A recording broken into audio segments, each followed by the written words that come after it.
Sekolah Tinggi Pariwisata Bogor sudah memiliki 4 jenjang pendidikan formal, diantaranya program 1 tahun. Untuk program 1 tahun, mahasiswa akan mempelajari pengetahuan dasar dan keterampilan dari berbagai departemen seperti Room Division, Food and Beverage Service, dan Food Production Area.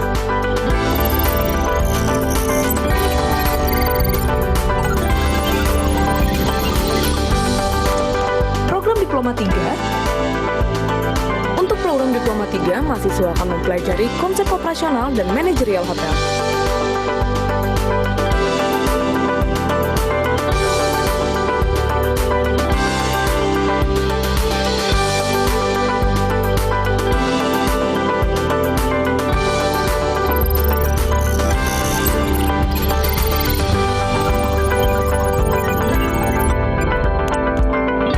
Diploma 4. Untuk program Diploma 4, mahasiswa akan mempelajari tentang konsep manajemen hotel secara keseluruhan sehingga nantinya akan mampu mengelola operasional hotel.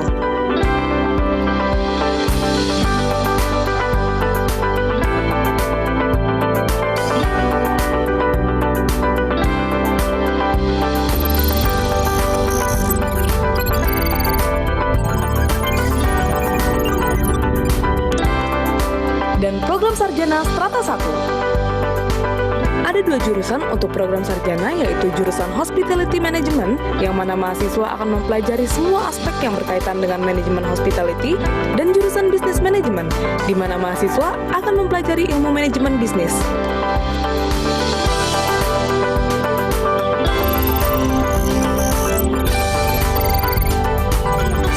Pariwisata Bogor memiliki gedung perkuliahan yang nyaman dengan sederet fasilitas modern yang ada di dalamnya, seperti ruang kelas perkuliahan, perpustakaan, kantin, dan fasilitas pengajar modern seperti dapur, housekeeping simulation, restoran dan bar praktek, laboratorium komputer, serta akses internet secara gratis turut melengkapi fasilitas kampus ini.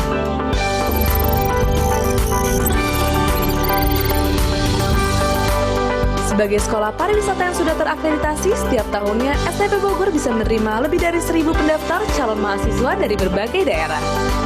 Mahasiswa yang sudah resmi diterima di STP Bogor akan mengikuti proses English Hospitality Introduction Program yang diselenggarakan selama 2 bulan, yang meliputi kursus bahasa Inggris, Introduction Hospitality, serta fun program yang akan diberikan secara gratis.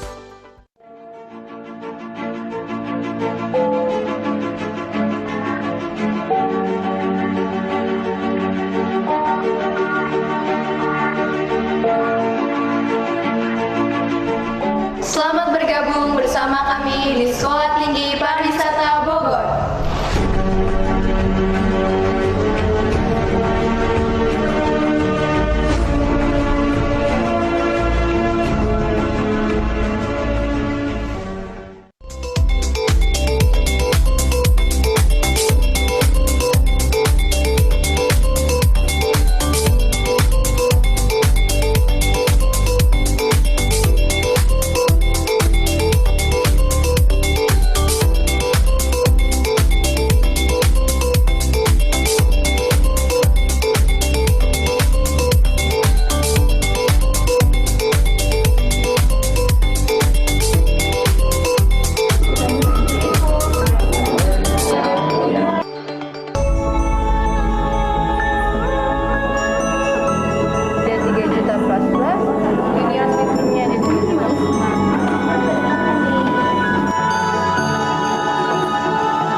Bogor adalah sekolah berbasis ilmu pariwisata yang berlokasi di Kota Bogor. Kota Bogor dikenal sebagai kota hujan dan merupakan salah satu kota pariwisata yang berada di daerah Jawa Barat. Sekolah Tinggi Pariwisata Bogor merupakan salah satu sekolah pariwisata terbesar yang ada di Kota Bogor.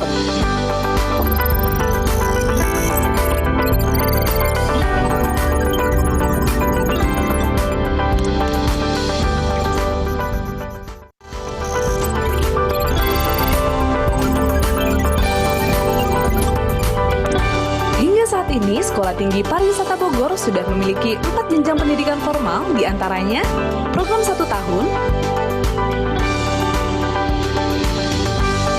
Untuk program 1 tahun, mahasiswa akan mempelajari pengetahuan dasar dan keterampilan dari berbagai departemen seperti Room Division, Food and Beverage Service, dan Food Production Area.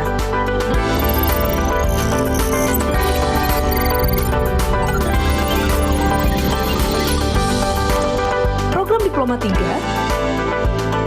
Untuk program Diploma 3, mahasiswa akan mempelajari konsep operasional dan manajerial hotel.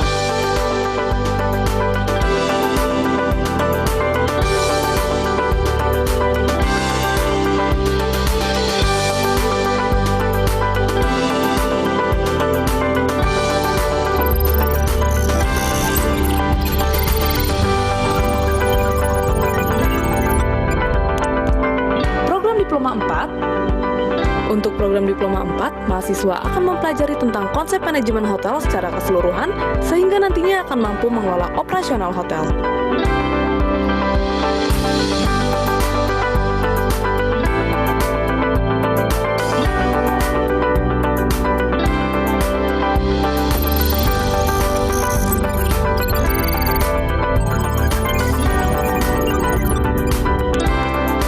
Dan program sarjana strata 1. Ada 2 jurusan untuk program sarjana, yaitu jurusan Hospitality Management, yang mana mahasiswa akan mempelajari semua aspek yang berkaitan dengan manajemen hospitality, dan jurusan Business Management, di mana mahasiswa akan mempelajari ilmu manajemen bisnis.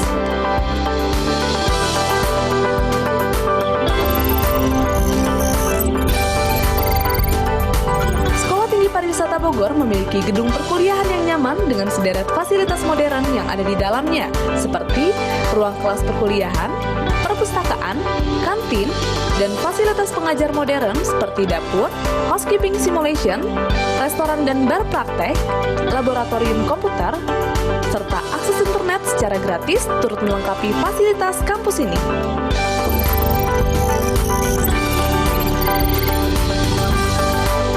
Sebagai sekolah pariwisata yang sudah terakreditasi, setiap tahunnya STP Bogor bisa menerima lebih dari 1.000 pendaftar calon mahasiswa dari berbagai daerah.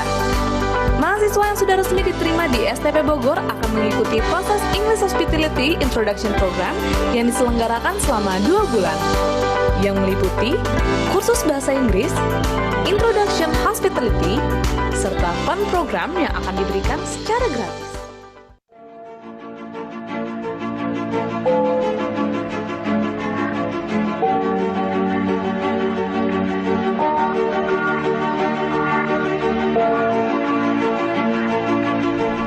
Selamat bergabung bersama kami di Sekolah Tinggi Pariwisata Bogor.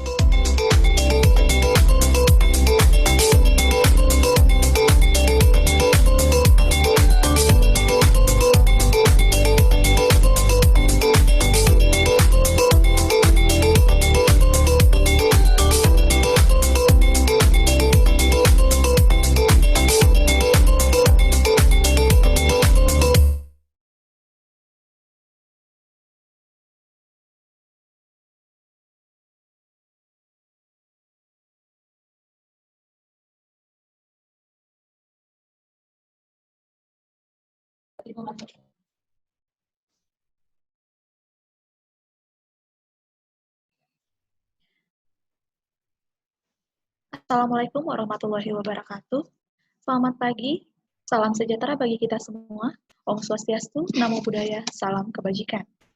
Kepada yang terhormat narasumber kita, Ibu Maidar Simanihuruk, MPD 4, selaku Ketua Program Studi Diploma 4 Perhotelan Sekolah Tinggi Pariwisata Bogor dan Akademisi, kepada yang terhormat Ibu Sri Puji Astuti SEMPAR, selaku Ketua Lembaga Penelitian dan Pengabdian kepada Masyarakat dan Asesor Lembaga Sertifikasi Profesi JIHS dan Akademisi, kepada yang terhormat Ibu Diah Renata Anggraini STR-Par MM, atau yang biasa dipanggil Ibu Reni, selaku akademisi dan bagian pendidikan PPG Pimpinan IHKA, Indonesian Housekeeper Association Bogor. Dan kepada yang terhormat, guest speaker kita, Bapak Heri Oktorianto, selaku praktisi Hotel Rooms Division Manager dan seluruh peserta webinar, saya ucapkan selamat bergabung dalam webinar yang diadakan oleh Program Studi Diploma 4 Perhotelan Sekolah Tinggi Pariwisata Bogor dengan tema New Normal Way of Housekeeping and Frontliner for Hotelier, Perspective Hospitality Vacation Education. Dan perkenalkan saya, Giska Septiari Rosmawan, sebagai moderator yang akan memandu berjalannya webinar ini. Sebelum memasuki acara, saya akan membacakan peraturan. Saya akan membacakan peraturan dalam webinar ini, yaitu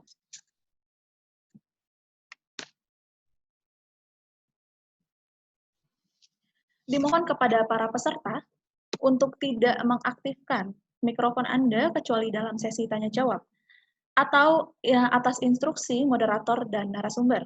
Jika ada pertanyaan boleh dituliskan di fitur chat dengan menyebutkan nama dan asal sekolah atau perguruan tinggi atau perusahaan. Jika memungkinkan dimohon untuk mengaktifkan video Anda. E-sertifikat dan materi akan diberikan kepada peserta yang mengikuti acara webinar hingga selesai dan kepada para peserta yang sudah mengisi form feedback dan daftar hadir atau absensi. Door prize akan diberikan kepada para peserta yang memposting pada Instagram masing-masing terkait acara webinar ini dan menggunakan hashtag STP Bogor, hashtag webinar D4 STP Bogor, hashtag New Normal, dan tag ke akun bhi.stp Bogor. Jangan lupa di-follow dulu. Adapun door prize-nya adalah 1 voucher menginap di Hotel Salak The Heritage Bogor, 3 voucher belanja di tukuh.com, dan 10 bingkisan menarik dari Sekolah Tinggi Pariwisata Bogor dan Salak Ed dan atau kuliah Kanada. Baik, kita akan langsung memasuki acara ini dengan video sambutan dari Ibu Melia Genetika, SKMMM, selaku perwakilan dari Bapak Vitor Panjaitan, SHMM, sebagai Ketua Sekolah Tinggi Pariwisata Bogor.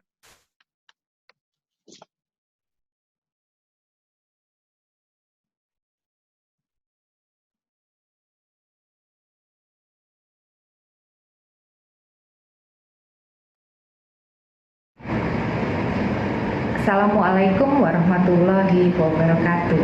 Salam sejahtera bagi kita semua. Salam Om Swastiastu, Namo Buddhaya, salam kebajikan. Yang terhormat Bapak guest speaker kami pada hari ini, Bapak Heri Oktorianto, praktisi Hotel Room Division Manager. Yang terhormat para narasumber yang mengisi kegiatan webinar pada hari ini, Ibu Maidar Simanipuruk, Ibu Dian Renata Anggraini, serta Ibu Sri Puji Astuti, dan tak lupa juga Ibu moderator. Yang saya hormati para peserta webinar yang diselenggarakan oleh Program Studi Diploma 4 Perhotelan Sekolah Tinggi Pariwisata Bogor dengan tema New Normal Way of Housekeeping and Frontliner for Hotelier. Ini adalah perspektif dari Hospitality Vacation Education.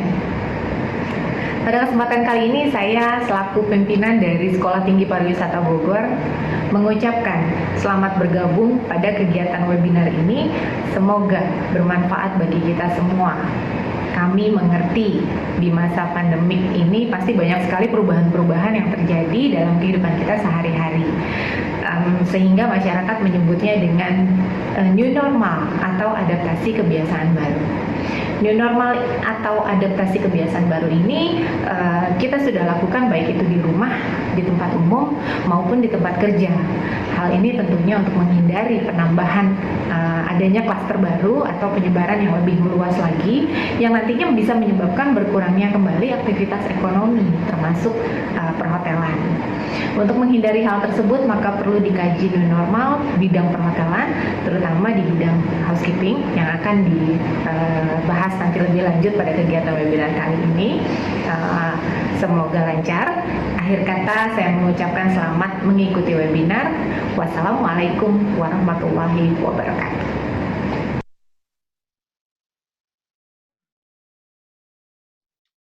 Baik. Untuk mempersingkat waktu, langsung saja kita masuk dengan paparan pertama. Saya akan membacakan sedikit profil dari Ibu Maidar Simanjuntak sebagai narasumber pertama kita, yaitu Ibu Maidar yang sering disapa Ibu Maidar atau Mem Maidar, menamatkan pendidikan Diploma 3 di Akademi Pariwisata Trisakti, Diploma 4 di Sekolah Tinggi Pariwisata Trisakti, dan 2 kali program Pasca Sarjana, yaitu Magister Pariwisata di Sekolah Tinggi Pariwisata Trisakti dan Magister Pendidikan di Unindra. Dan beliau juga pernah bekerja 12 tahun di hotel berbintang di Jakarta dan di Bali. Saat ini beliau memutuskan untuk berkarir di dunia pendidikan dan aktif sebagai ketua program studi Diploma 4 dan akademisi. Beliau juga sebagai asesor atau penguji dari satu lembaga sertifikasi profesi dan lembaga sertifikasi kompetensi di bidang front office. Mari peserta webinar kita akan mendengarkan paparan singkat beliau selama sekitar kurang lebih 10 menit mengenai new normal, way of frontliner for hotelier. Kepada Ibu Maidar, saya persilahkan. Baik, terima kasih untuk Mbak Ica. Assalamualaikum warahmatullahi wabarakatuh. Salam sejahtera bagi kita semua. Shalom, Om Swastiastu, Namo Buddhaya, salam kebajikan. Di sini kebetulan saya sebagai pembicara pertama. Sebelum saya memulai, saya ingin mengucapkan terima kasih dari semua para peserta dari ujung ke ujung, di mana setelah kami lihat peserta yang sudah mendaftar itu ada dari Sumatera sampai ke Maluku.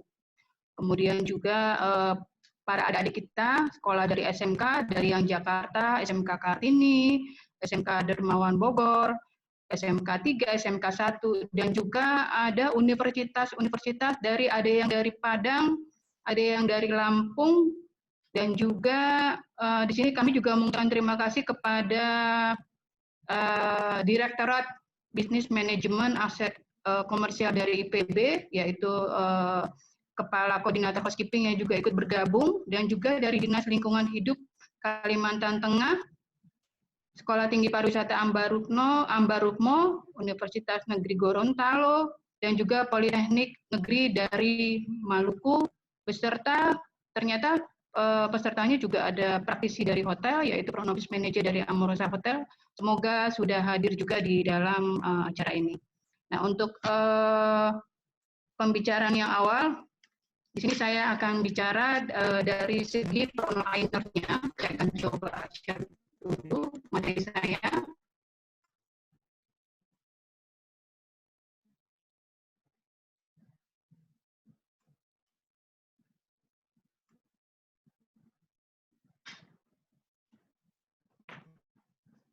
Sudah terlihat semua ya? Baik, materi yang saya sampaikan di sini adalah new normal way of frontliner for hotelier. Ya.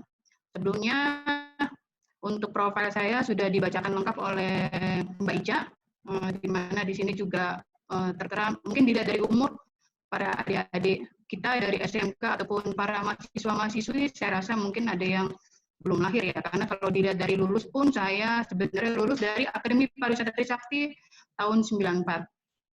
Jam terbangnya saya 12 tahun pernah bekerja di hotel, kemudian mengundurkan diri dari dunia industri untuk bergabung ke akademisi agar saya bisa terus mengabdikan ilmu saya, mengabdikan pengalaman saya kepada anak-anak, kepada adik-adik kita.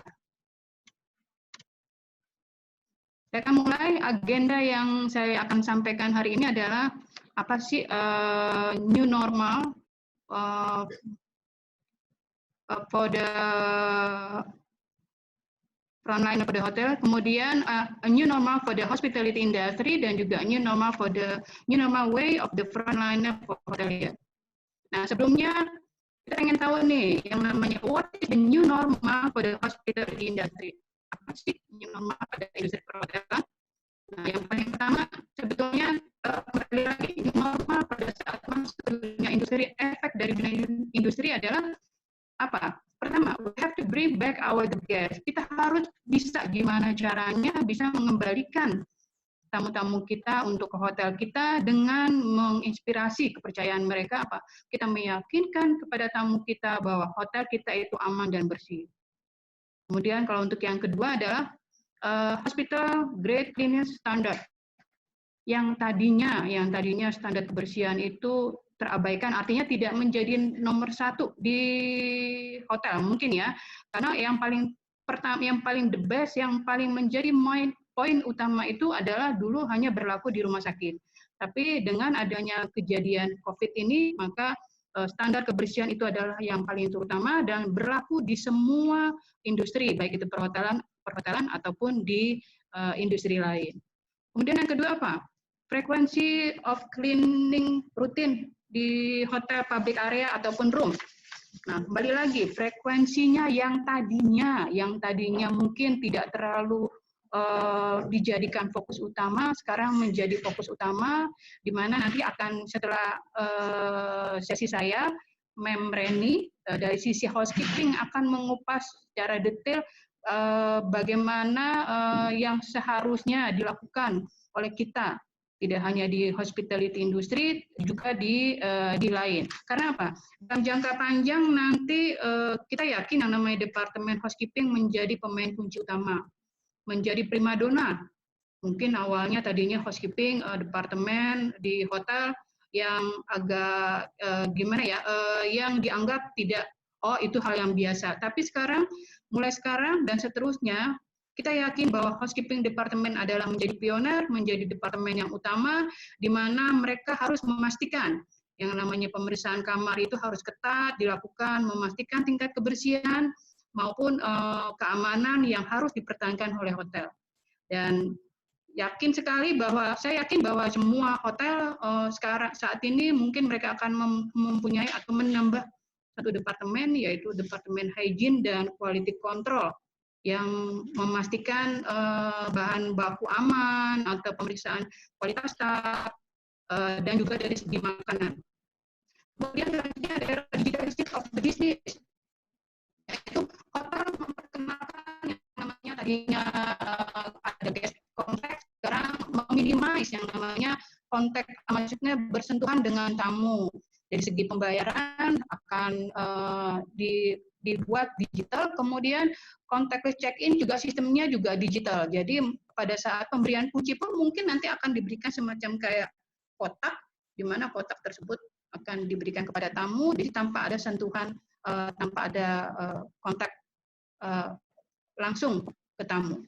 Kemudian selanjutnya adalah social distancing. Nah ini balik lagi sejak virus corona mewabah di seluruh dunia, maka akhirnya social distancing ini berlaku, di mana kita harus meminimalisir yang namanya aktivitas di luar ruangan dan juga membatalkan segala macam kegiatan.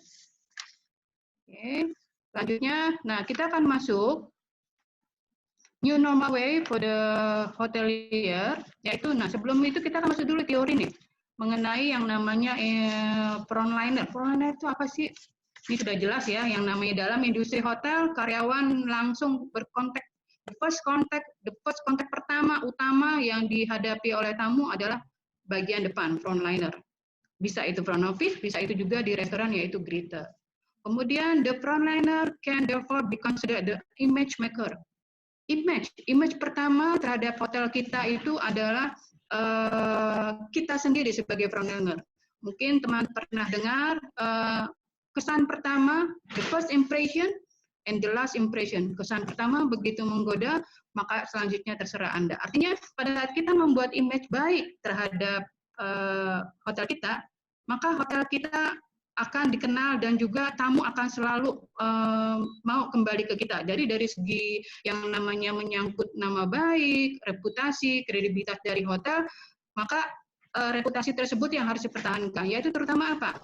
Baik itu karyawan nih, karyawannya hotelnya harus terampil, profesional, cekatan, kemudian tingkah laku dari karyawannya. Ya. Kemudian sini kita akan coba masuk new normal way penilaiannya pada hotelier. Nah, ini mungkin teman-teman bisa lihat nih. Can other recognize your smile behind a mask? Mungkin dulu nih waktu lagi sebelum yang namanya new normal, yang namanya seseorang memakai masker itu seperti kayak tidak sopan, mungkin dulu ya. Nah, tapi kalau sekarang, bisakah orang lain mengenal senyum Anda di balik topeng? Sama seperti kalau kita yang seumuran nih, buat adik-adik atau buat teman-teman yang seumuran zamannya Ariel, Noah, Peter Pan. Tapi buka dulu topengmu, buka dulu topengmu, ya lihat wajahmu. Nah, dari wajah tersebut, maka pada saat kita menutup topeng kita, di sini kita tidak bisa melihat apakah yang tergambar dari wajah kita. Maka di sini dibilang, dunia tidak tampak ramah ketika diisi dengan orang-orang yang memakai topeng. Tapi itu semua sekarang berbalik. Berbalik, yaitu masker adalah yang paling terutama, ya, masker yang paling terutama. Kemudian di sini maka senyum, there are so much of the smile, ya. Senyum itu bisa terlihat dari mana, yaitu dari mata dan juga dari tulang pipi Anda, ya. Balik lagi di sini itu terlihat semua kembali lagi kebiasaan kita, habit kita, yaitu dari apa? Grooming. Dimana kalau grooming itu kan penampilan, yaitu penampilan seseorang, baik dari ujung rambut sampai ujung kaki, kemudian dimulai dari kebersihan, kerapian pribadi, cara berpakaian, sampai yang namanya bertutur kata dan sopan santun itu masuk dalam paket grooming.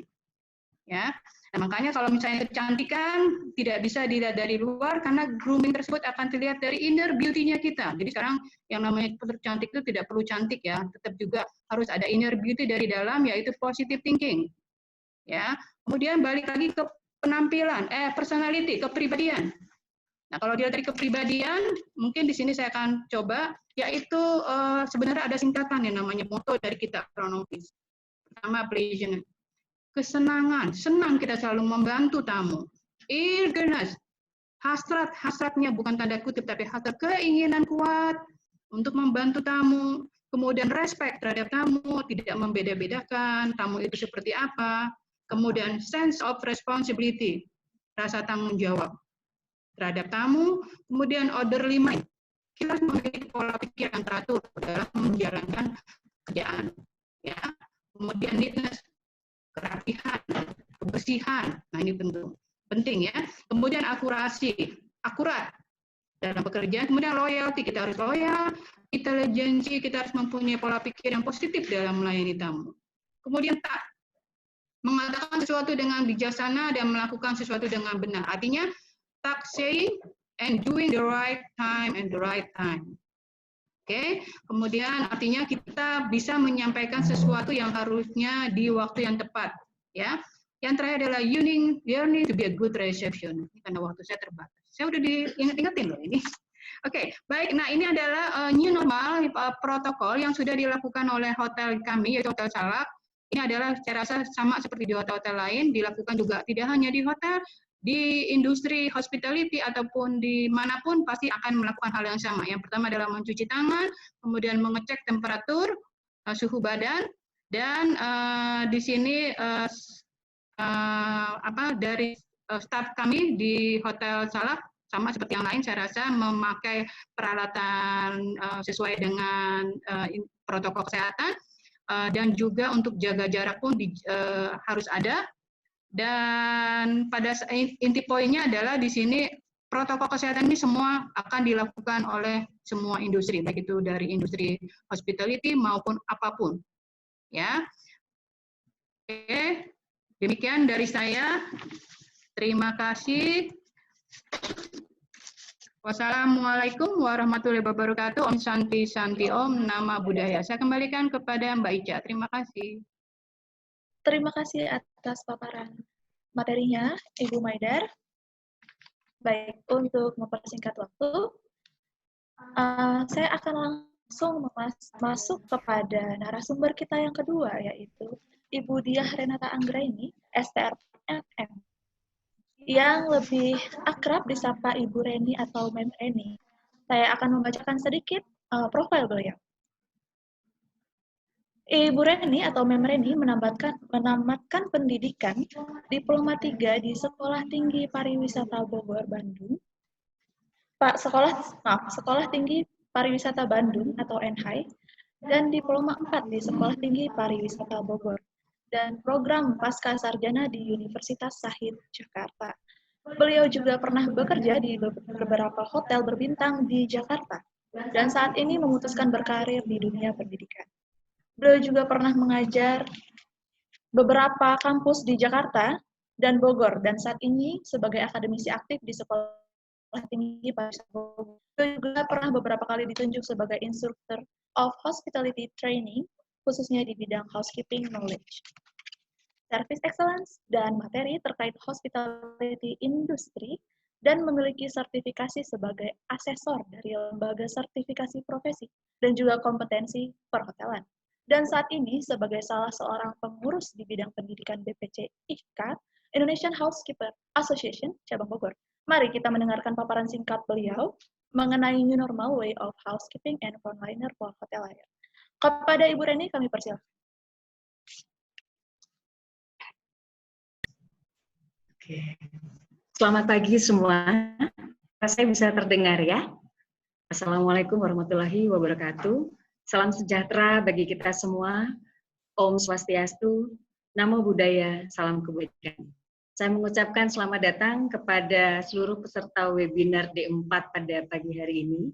Saya diberi kesempatan oleh Mbak Ica, terima kasih Mbak Ica, untuk memberikan paparan singkat, ya, gambaran singkat, hanya berbagi dari sisi kami sebagai akademisi.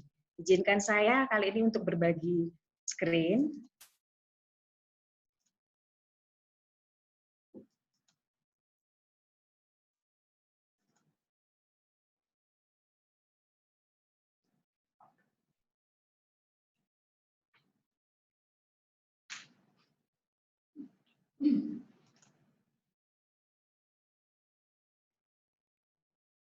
Sudah bisa terlihat? Oke. Langsung saja ya. Jadi tidak dapat dipungkiri kawan-kawan sekalian, Bapak Ibu, teman-teman, adik-adikku sekalian, bahwa sejak awal Maret munculnya virus COVID-19, itu membuat semua dampak pariwisata menjadi terpuruk. Saat ini kita sedang masuk ke dalam yang namanya era new normal, di mana semua industri termasuk pariwisata dan perhotelan sedang coba bangkit lagi. Nah, sekarang apa sih yang disebut dengan new normal? Saya hanya akan melengkapi penjelasan singkat, berbagi cerita dari yang tadi sudah awalnya dijelaskan oleh rekan saya Ibu Meda. Apa sih new normal itu?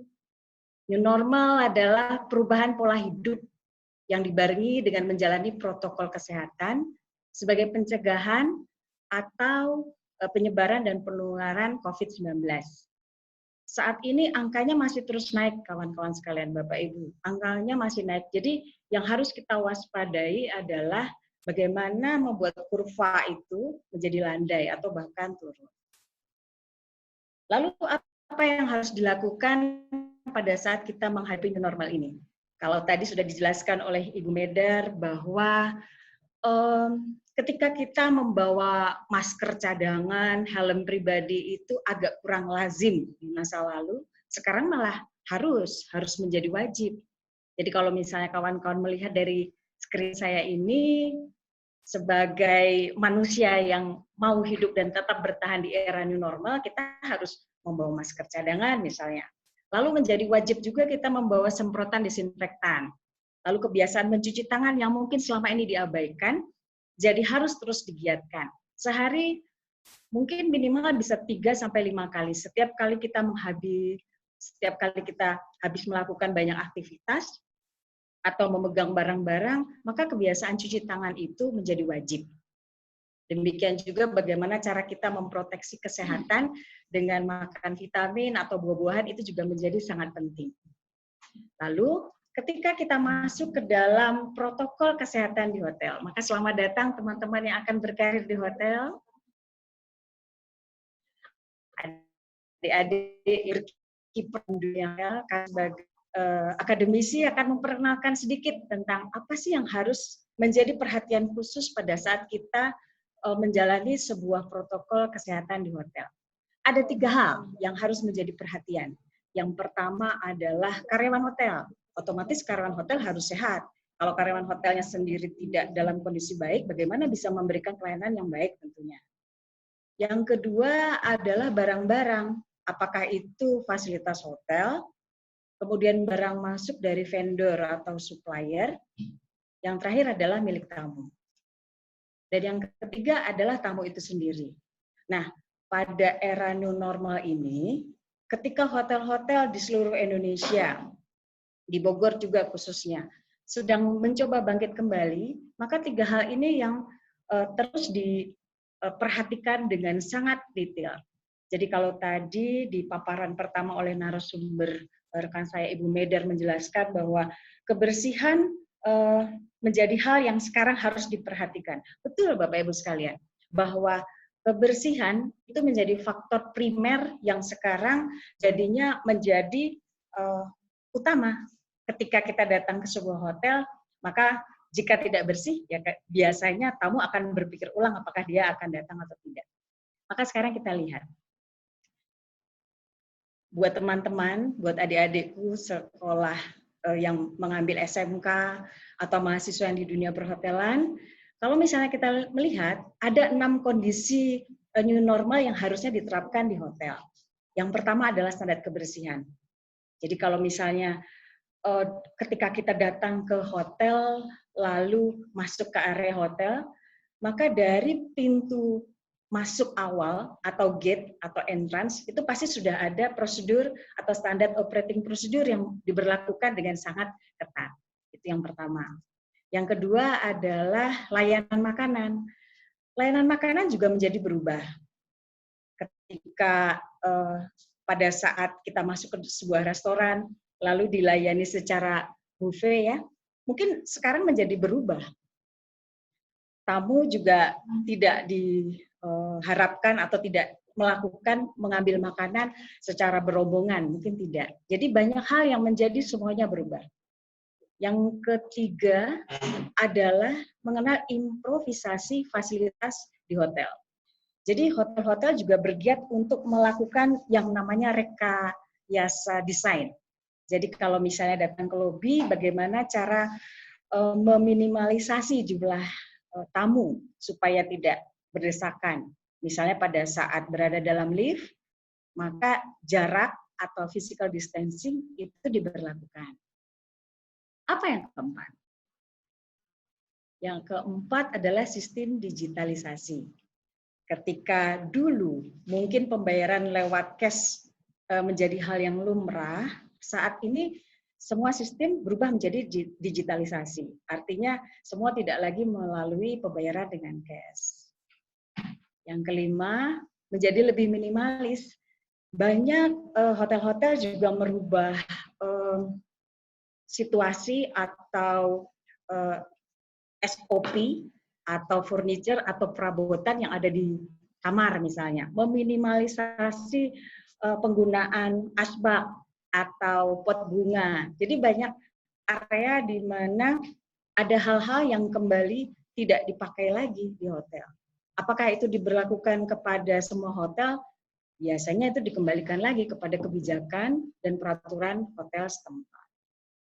Kemudian yang terakhir adalah didominasi turis lokal. Bapak Ibu sekalian, mungkin kita sadari sekarang bahwa angka pertumbuhan COVID masih meningkat di beberapa negara. Itu juga menjadi pertimbangan buat kita di Indonesia untuk membatasi datangnya turis asing untuk datang ke hotel kita. Jadi dari 6 ini, kondisi new normal yang seharusnya diterapkan hotel-hotel di dunia, termasuk Indonesia. Lalu bagaimana dengan new normal untuk hotel, kawan-kawan sekalian? Saya juga akan jelaskan secara singkat ya, karena waktu saya memang hanya terbatas ini. Yang pertama, bicara tentang housekeeping, maka kebersihan kartu dan akses masuk ke kamar, serta pengadaan teknologi disinfeksi yang inovatif. Jadi kalau misalnya Bapak Ibu dulu check-in di hotel, lalu tidak melihat yang namanya hand sanitizer yang otomatis, mungkin sekarang menjadi lumrah masuk ke area hotel, lalu di sana ada mesin hand sanitizer yang otomatis, jadi tinggal menadahkan tangan, lalu cairannya keluar. Nah itu bukan hanya di area hotel saja, bukan hanya di area pintu depan hotel maksud saya, juga di area lobi, restoran, bahkan koridor-koridor yang ada di kamar. Itu khusus untuk di housekeeping. Kemudian bagaimana dengan physical distancing, Bapak Ibu sekalian? Physical distancing untuk para tamu, yang tadi sempat saya sampaikan di depan, itu termasuk perubahan desain lobi. Jadi memungkinkan tamu tidak saling bersentuhan. Sebagai hotelier yang bekerja sebagai di bagian depan, frontliner, mungkin kita ketika check-in di hotel sudah terbiasa melihat salam dengan mengatupkan tangan seperti ini atau meletakkan satu tangan di dada. Nah itu sekarang menjadi sangat lumrah. Bahkan ketika kita berjumpa dengan teman-teman pun kita sudah melakukan itu. Jadi sebenarnya kalau mau dikatakan hotel itu sudah memulai salam yang seperti kita lakukan saat ini sejak dulu kala malah ya. Kemudian hal yang ketiga, nah ini terkait dengan penanganan atau kebijakan atau SOP yang dilakukan oleh hotel tersebut. Untuk staf hotel misalnya harus melakukan pengecekan suhu tubuh karyawan dan tamu. Setiap kali masuk, apabila suhu tubuh karyawan atau tamu menunjukkan 37,5 derajat Celcius, maka diharapkan tidak masuk atau beristirahat seperti itu. Kemudian selain menggunakan APD, alat pelindung diri dan masker, maka menjadi kewajiban juga untuk kita sekarang wajar saja apabila kita melihat petugas hotel, frontliner atau room attendant misalnya, atau public area attendant menggunakan face shield ketika bertugas di public area. Yang keempat adalah kita memberikan pendidikan kepada tamu untuk protokol new normal yang diberlakukan di area hotel. Mungkin kawan-kawan sekalian, Bapak Ibu pernah mendengar beberapa waktu yang lalu ada seorang tamu yang ditegur oleh pihak hotel karena dia tidak menggunakan masker. Nah, padahal ini saatnya kita mengajarkan kepada tamu self-awareness, mengajarkan kepada customer kita bagaimana pentingnya protokol new normal itu untuk tetap menjaga kesehatan kita dan juga tamu itu sendiri. Lalu yang kelima adalah hotel sekarang memperkenalkan proses pembayaran tanpa kontak. Yang tadi seperti sudah dijelaskan, jadi ada sistem digitalisasi yang mempermudah semua proses pembayaran. Kemudian yang keenam, nah ini biasanya diberlakukan di layanan tata geraha ya, atau pembersihan kamar. Jadi ketika room attendant membersihkan kamar, itu diupayakan untuk tidak ada tamu di dalam. Jadi housekeeping departemen yang tadinya awalnya berubah dari aesthetically clean, itu menjadi clinically clean. Yang ketujuh bagaimana? Yang ketujuh, yang tadi seperti saya sudah sempat paparkan di atas, mengurangi barang yang tidak perlu di hotel. Jadi melakukan proses sterilisasi menggunakan desinfektan terhadap setiap kamar tamu dan public area. Jadi kalau misalnya kamar tamu sudah selesai dibersihkan, maka tidak lagi dimasuki oleh petugas hotel. Gitu. Jadi mengurangi intensitas room attendant untuk bolak-balik ke kamar ketika tamu ada. Bagaimana yang terakhir? Yang terakhir ini sebenarnya berbicara tentang restoran, hotel, dan meeting room dengan menggunakan protokol kesehatan. Jadi pelaksanaan physical distancing dan atau yang saya tadi sebut sebagai rekayasa desain, itu jadi memberikan tanda-tanda cross line supaya area tersebut tidak diduduki. Gunanya apa? Gunanya adalah untuk kapasitas restoran dikurangi. Kalau saya mengambil kesimpulan adalah normal baru, itu artinya percepatan digitalisasi hotel dan interaksi tamu dan karyawan. Artinya dengan melakukan digitalisasi berarti melakukan lebih banyak dengan lebih sedikit hal, kemudian mendorong kesiapan emosional dan mengarah ke pembelajaran bersama. Selamat belajar kawan-kawan sekalian, Bapak Ibu, selamat mempersiapkan new normal. Ini referensi yang saya ambil untuk penyusunan PPT ini. Jadi buat teman-teman yang kembali berkiprah di dunia hotel, selamat datang di new normal, new habit, dan selamat datang kita yang baru. Terima kasih atas waktunya Mbak Ica. Ada video yang akan diputar dari Hotel Salat. Saya minta rekan moderator untuk membantu. Baik, silakan.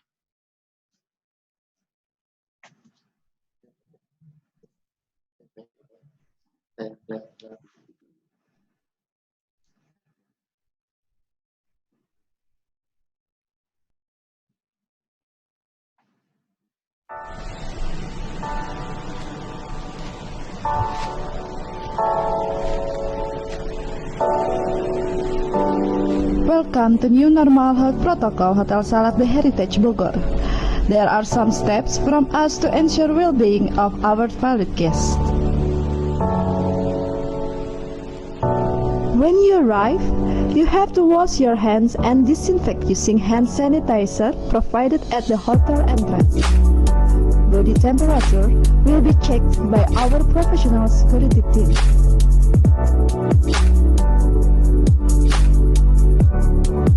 Floor markers are used to ensure social distancing while check-in process.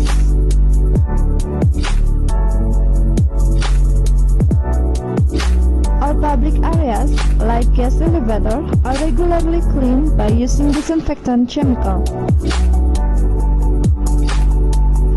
Floor markers provide to ensure social distance. We provide you comfortable meeting rooms with 50% of capacity, social distancing standard, and hand sanitizer is available in front of meeting rooms entrance. All kitchen staff are using masks and hand gloves to ensure the cleanliness of your food. We are doing everything possible to ensure your safety and healthy stay with us. Guest room will be ready to be used by a new guest only after 24 hours maintenance and going through a general disinfect process.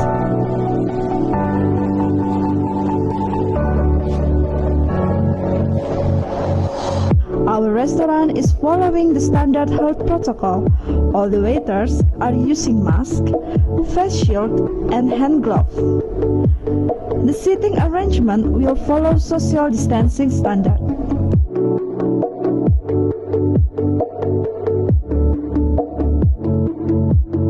The operation time of swimming pool and gym in the morning is between 7 to 10 a.m. and in the afternoon 3 to 6 p.m. Please make a reservation at the front office if you like to use our facilities. Looking forward to welcoming you back with New Normal Health Protocol Hotel Salat The Heritage Bogor. Thank you and have a pleasant stay.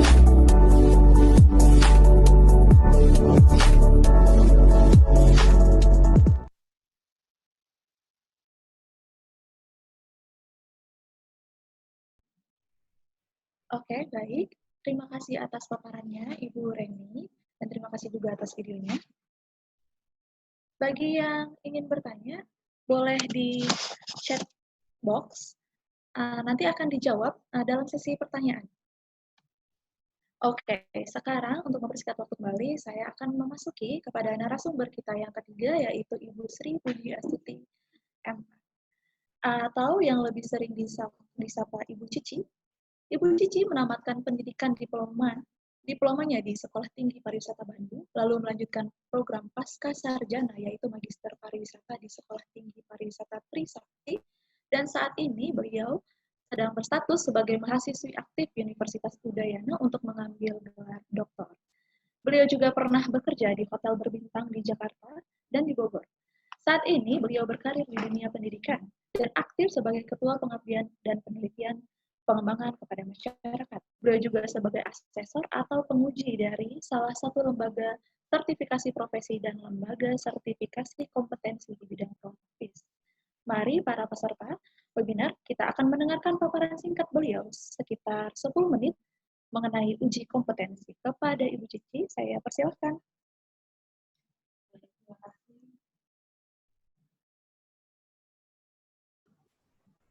Baik, terima kasih untuk moderator Ibu Ica atas waktu dan kesempatannya. Assalamualaikum warahmatullahi wabarakatuh. Salam sejahtera bagi kita semua. Salam Om Swastiastu, Namo Buddhaya, salam kebajikan.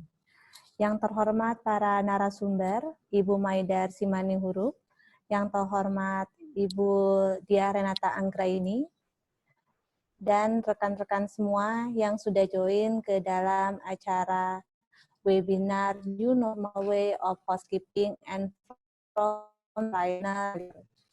Perkenalkan, saya dengan Sri Pujiastuti, seperti yang tadi sudah dipaparkan oleh moderator. Untuk saat ini saya berkiprah di hotel kurang lebih sekitar 8 tahun.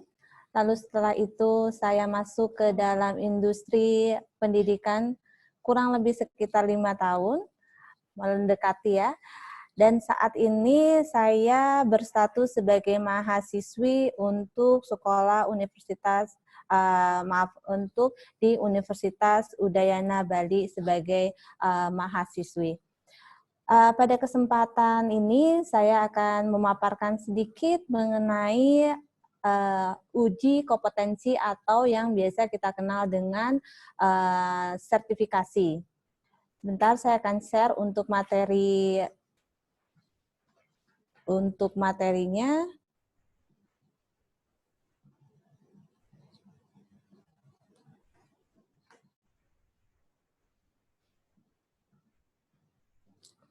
Baik, di sini saya akan bahas sedikit mengenai sertifikasi yang dikeluarkan oleh BNSP atau Badan Nasional Sertifikasi.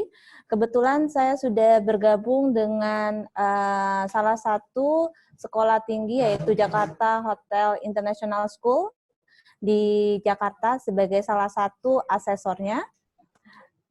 Kurang lebih selama 2 tahun ini, dan selama itu juga kami sudah melakukan beberapa uji kompetensi untuk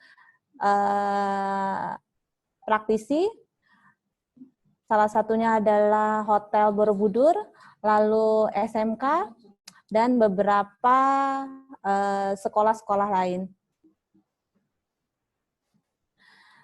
Di sini semakin berkembangnya ilmu pengetahuan, semakin berkembangnya tingkat pendidikan, semakin berkembangnya kemajuan teknologi, semakin ketatnya persaingan dalam industri pekerjaan, gelar sarjana tidaklah cukup untuk di dunia kerja untuk saat ini. Kenapa saya bilang seperti itu? Karena tidak semuanya seseorang yang mempunyai skill itu mendapatkan pendidikan yang sama. Saya mengambil contoh misalkan dengan Ibu Pujiastuti.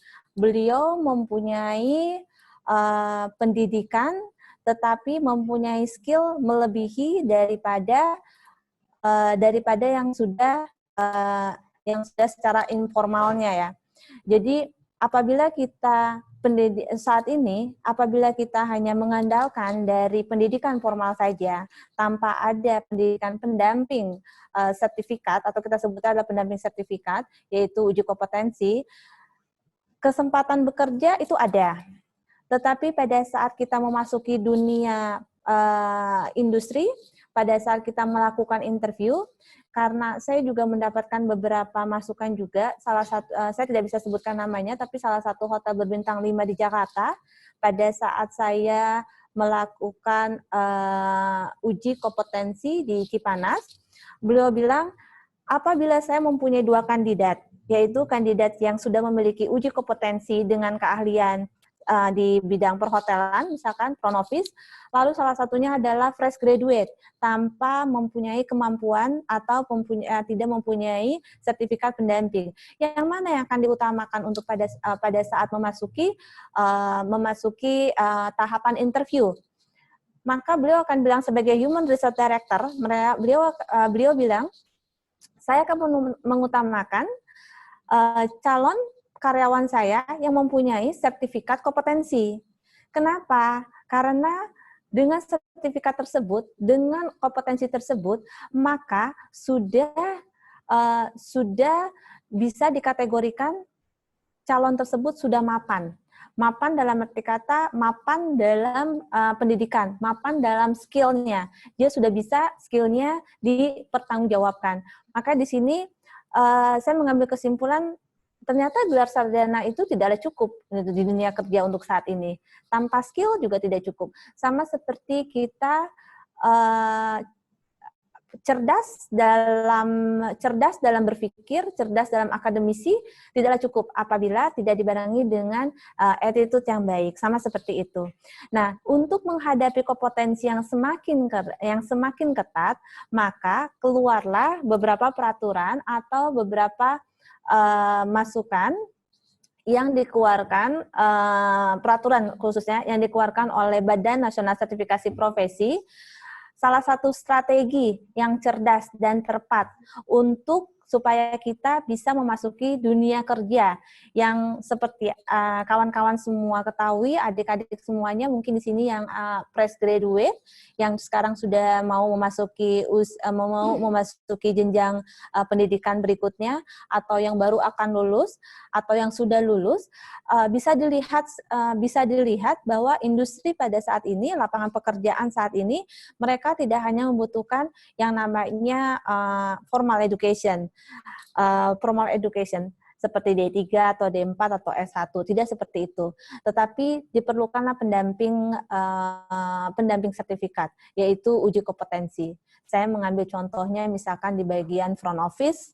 Nah, di bagian front office itu akan karena saya background-nya adalah sebagai praktisi. Saya mengambil contohnya adalah salah satu hotel di Jakarta. Lalu saya kemarin sudah mengakses beberapa dari front office-nya. Nah, dari situ kita akan melakukan kompeten atau tidak nih di bidangnya, apakah sudah baik atau tidak, sesuai atau tidak dengan standar. Jadi kalau misalkan kita bekerja, kita akan melihat dulu SOP, maka kalau misalkan sudah kompetensi, SOP tersebut dikompetensikan, lalu dinilai, apakah nilainya cukup atau tidak. Berbeda dengan kalau misalkan kita berbicara formal education. Kalau formal education secara teori semuanya sudah lengkap. Tidak dipungkiri teori-teori kita semua jago kalau misalkan sudah berbicara mengenai formal education. Tetapi saat kita berbicara tes uji kemampuan, keterampilan kita, maka itu akan lain lagi. Nah, di sini saya akan memaparkan sedikit mengenai Badan Nasional Sertifikasi Kompetensi Profesi. Nah, sesuai dengan peraturan pemerintah nomor 10 tahun 2018 tentang Badan Nasional Sertifikasi Profesi.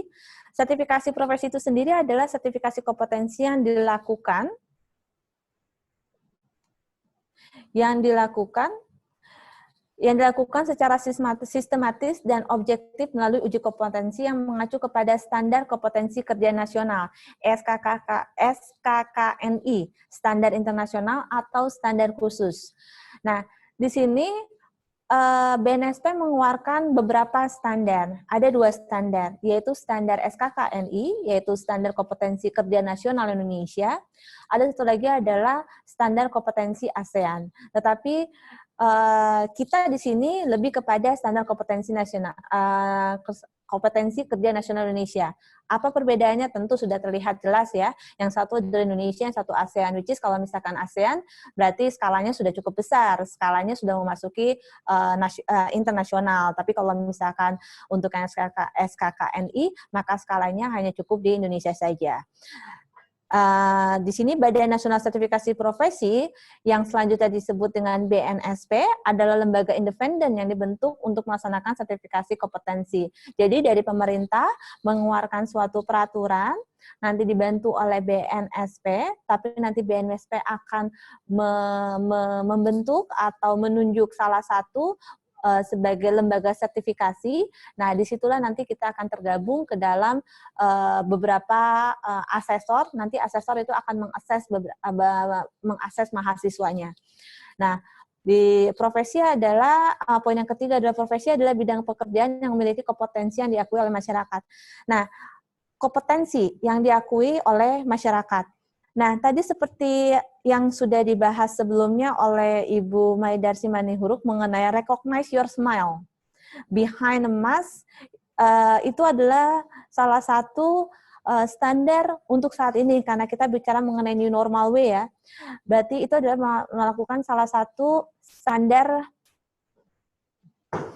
mohon maaf saya diingatkan. Nah, itu adalah salah satu standar yang sudah dilakukan selama ini oleh pihak Pronovis. Tetapi awal mulanya kenapa standar itu ada, itu karena adanya SOP. Kita sebagai frontliner, saya sebagai frontliner biasanya kami mempunyai standar bagaimana cara menerima tamu yang baik. Bagaimana cara greeting yang baik, bagaimana cara meningkatkan kita sebagai hospitality-nya seperti keluar, kerama tamahannya itu bagaimana. Itu sudah merupakan standar. Masuk ke hotel orang harus ramah, itu sudah satu keharusan ya. Nah, apakah itu ada standarnya? Kalau kita bicara mengenai kompetensi, maka itu ada standarnya. Nah, di standar itu kita ngambilnya adalah di subjek Pronovis, nanti Pronovisnya akan diturunkan lagi. Salah satu turunannya itu adalah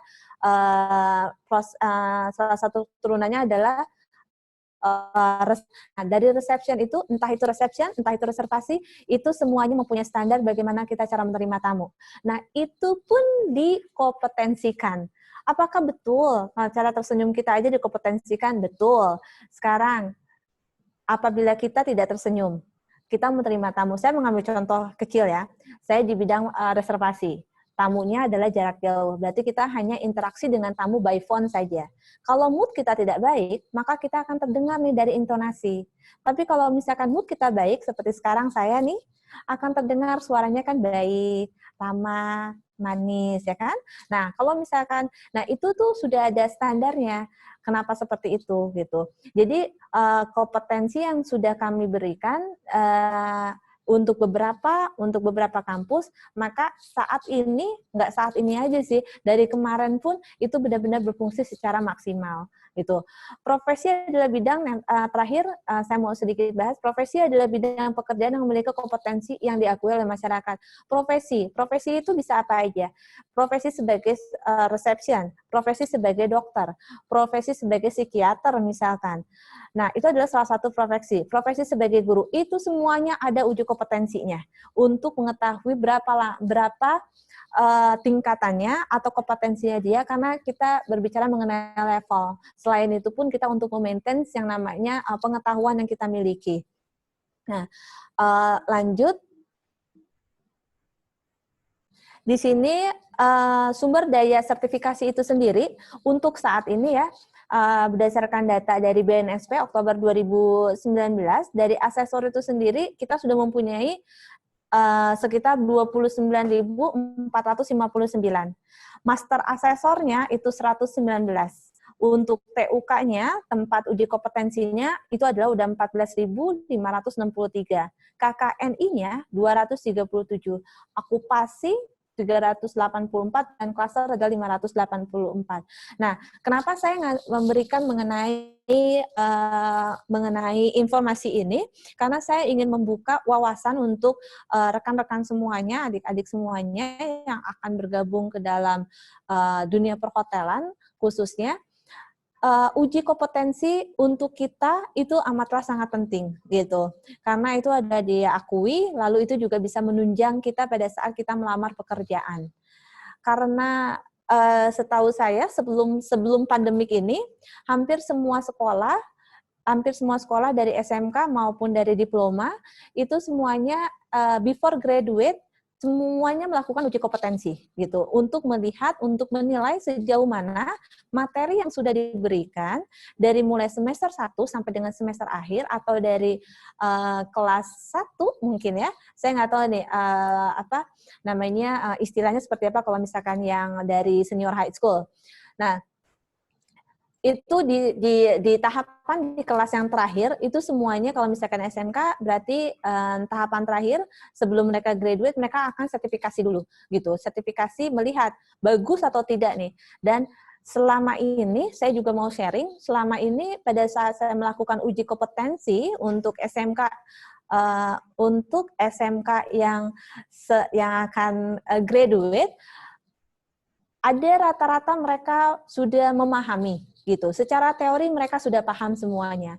Tetapi pada saat kita langsung berinteraksi, melakukan tes gitu, layaknya seperti kita mau ngetes untuk mempertanggungjawabkan apa yang sudah dipelajari selama ini gitu. Kebanyakan rata-rata mereka survive tetapi agak sedikit nervous. Nah, itulah yang akan kita berikan gitu. Karena dari situ kita juga kita berikan bagaimana caranya untuk supaya tidak nervous. Karena kalau misalkan orang nervous, maka sedikit sekali mereka akan memahami atau akan paham mengenai apa yang akan dilakukan. Lalu untuk paparan dari BNSP itu sendiri, lalu dari paparan sebentar. Nah, lalu dari daerah-daerah yang sudah sebaran dari lembaga sertifikasi profesi itu sendiri, apakah sudah menyebar saat ini, kemajuannya seperti apa? Apakah sudah sepesat itu? Iya, untuk saat ini banyak sekali hotel-hotel atau banyak sekali pulau-pulau yang sudah tersertifikasi. Maksud saya bukan pulaunya yang tersertifikasi ya, tapi kita sudah menyebar kemana-mana. Ada yang Sumatera, ada yang Kalimantan, Sulawesi, Papua, Jawa. Jadi untuk semuanya tadi juga kan peserta yang join kepada webinar ini kan dari Sabang sampai Merauke ya. Nah, ini kita bisa di sini bisa dilihat berapa banyak sih lembaga sertifikasi profesi. Nah, sekian banyak lembaga sertifikasi profesi ini yang menyebar di seluruh Indonesia. Nah, oleh sebab itu rekan-rekan adik-adik semuanya saya himbau untuk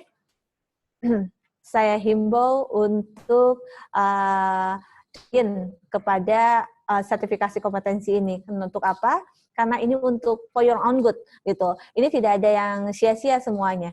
Karena selain itu, selain kita punya diploma, sertifikat diploma atau sarjana, maka diploma atau sarjana formal education, tapi kita juga punya sertifikat di luar dari formal education sebagai informal. Ya, dan ini mendapatkan nilai plus pada saat kita interview dengan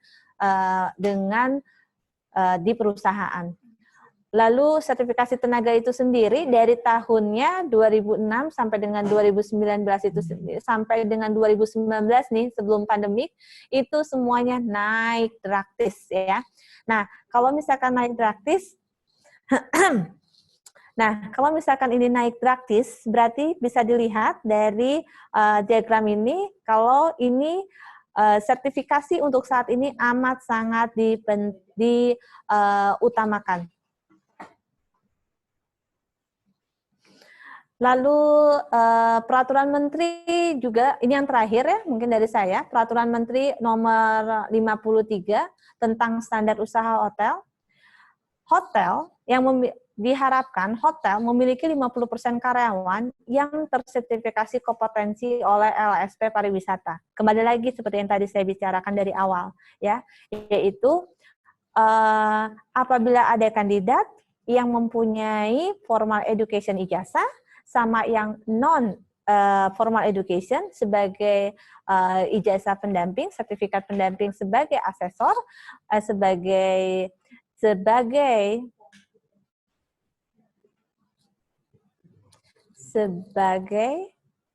untuk ikut dalam kompetensi itu kemungkinan untuk mendapatkan pekerjaannya amat sangat besar gitu. Dan itu sudah terpampang jelas banget di peraturan pemerintah ini, di peraturan menteri ini, bahwa 50% karyawan harus tersertifikasi kompetensi. Ini pun menjadi salah satu tujuan, atau ada juga salah satu peraturan hotel di Jakarta yang saya pernah lakukan interview, itu mereka melakukan apabila saya mau promosi, maka salah satunya adalah saya harus mengikuti uji kompetensi. Di sini ini sudah saatnya karena persaingan itu sudah semakin ketat, ya, semakin ketat untuk mendapatkan pekerjaan. Lapangan pekerjaan itu bisa kita bilang antara kecil dan menjadi besar. Semuanya tergantung daripada kitanya. Kalau kita mau develop diri kita sendiri, maka lapangan pekerjaan itu amat sangat terbuka lebar. Tapi apabila kita tidak develop diri kita, maka lapangan pekerjaan itu akan semakin kecil. Nah, di sini ini sudah saatnya nih kita harus sukses. Bagaimana salah satu caranya? Saya bukannya promosi untuk ikut kompetensi ya, tetapi kompetensi ini yang saya rasakan dan yang mahasiswa saya rasakan, lalu beberapa mahasiswa juga yang pernah kami uji, karena saya juga asesor salah satu perguruan tinggi. Nah, di situ tuh banyak manfaatnya. Salah satunya dari untuk karyawan, itu tadi seperti saya bilang, karyawan berarti otomatis untuk promosi, lalu untuk perusahaan mengurangi kesalahan kerja, karena dia dapat meningkatkan kualitas untuk pekerjaan, untuk kompetensi, tidak bisa pungkiri, itu bisa menambah kepercayaan diri. Terima kasih, sedikit itu saja paparan saya mengenai uji kompetensi. Di sini juga akan mengundang salah satu rekan saya dulu ya, dan beliau adalah sekarang masih menjabat di salah satu hotel berbintang di Jakarta. Untuk titelnya dan waktunya saya persilakan dulu kepada Mbak Ica, saya kembalikan ke moderator. Terima kasih.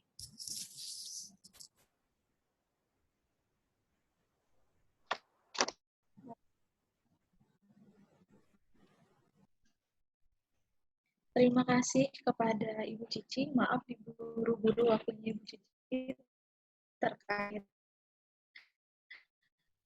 yang sudah ada, juga banyak yang sudah ingin bertanya ya. Saya akan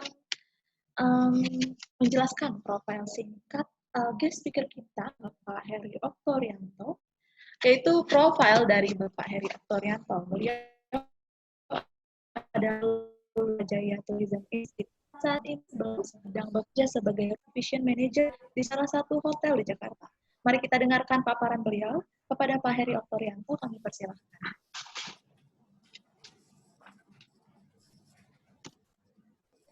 Maaf, ini Ibu Cici, Bapak Herinya sudah. Selamat siang, Pak Heri. Hadir. Selamat siang, Pak Heri.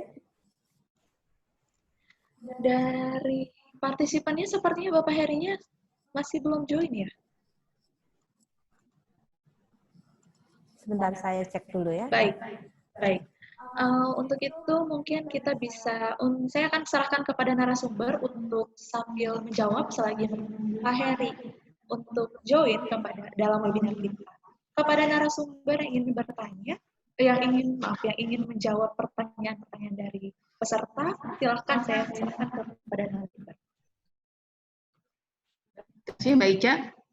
Di sini saya lihat dari chat box, pertanyaan pertama ini datang dari mahasiswa Andre Yoris Ginting dari Politeknik Negeri Medan. Horas, Ade. Oke, ini bertanya kepada saya, bagaimana sistem bekerja yang efektif dan tetap profesional sesuai tugas tanggung jawab kita, terlebih di dalam masa seperti ini, di mana kita harus tetap menjaga diri sendiri. Oke. Baik, kembali lagi begini ya, adik sayang, untuk yang Andre Yoris Ginting, untuk bagaimana sistem bekerja yang efektif dan tetap profesional sesuai dengan tanggung jawab kita, kembali lagi ke diri kita masing-masing.